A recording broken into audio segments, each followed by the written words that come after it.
Welcome everyone back to another video. So today is Wednesday, and as you'd usually expect, another episode of Wednesday Review, but I'm afraid today is different and I'll explain the change in just a second. So Wednesday Review for me is all about reviewing weapons, as you probably guessed by the title, and it was a lot of fun to do. I don't have any complaints, but the only issue was I feel that it's been done so many times before, and the information I have is of no use whatsoever, really, because I felt like I was just saying the same thing over and over and over again, and it just wasn't really any good. So I wanted to change that. I wanted to do something original that I created, that I came up with for once, and hopefully it'll be a lot of fun to do. So it is called by the title Single Shot Challenge, and yes, I did come up with this. Hopefully no one else has ever done this, not in a series like this anyway, but it is about choosing a weapon that has the ability to change its fire rate to single shot mode.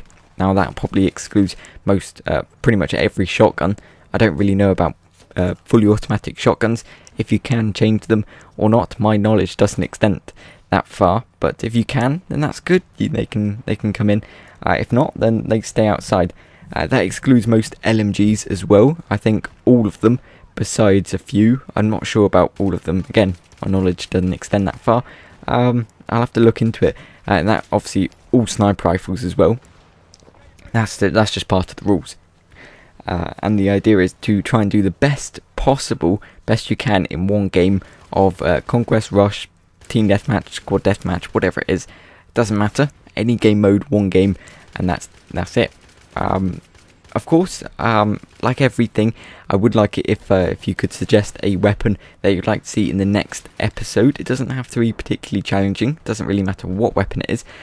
Any weapon in single shot mode is going to be challenging nonetheless. And of course, I did come up with the idea of not just doing single shot challenge, but something challenge. So the series is all about challenges. So that could be, if you want to suggest a challenge such as knife only, iron sights only, that's one I came up with as well. I thought would be quite interesting. Trying to pick a weapon with iron sights and use it. Obviously the first one would be Famos, naturally, but I thought they would be quite cool. So if you do have any cool challenges that you'd like to submit, do leave them down in the comment section below. I'll see what comes up, and we can get this rolling. But for now, it's just a single shot challenge, and if you do have any weapons you'd like to see in the next episode, please leave it down in the comments below. And if you do want to get into or involved in this challenge as well, and you'd like to take this challenge to your own screen, then feel free to do that. If you want to record it as well, that'd be great. Not saying you have to, it's completely up to you, but if you do want to, then I'd love to see it.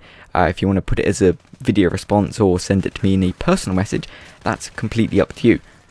Everything is up to you, obviously, but nonetheless, that is today's episode. It is just an introduction to the series, and I hope you enjoyed it.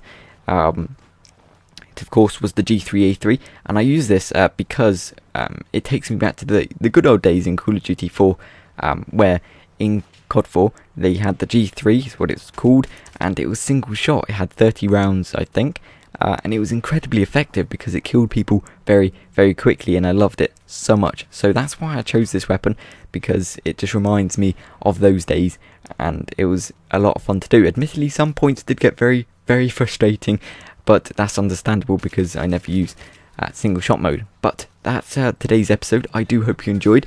If you did, please do leave a like. That would be greatly appreciated.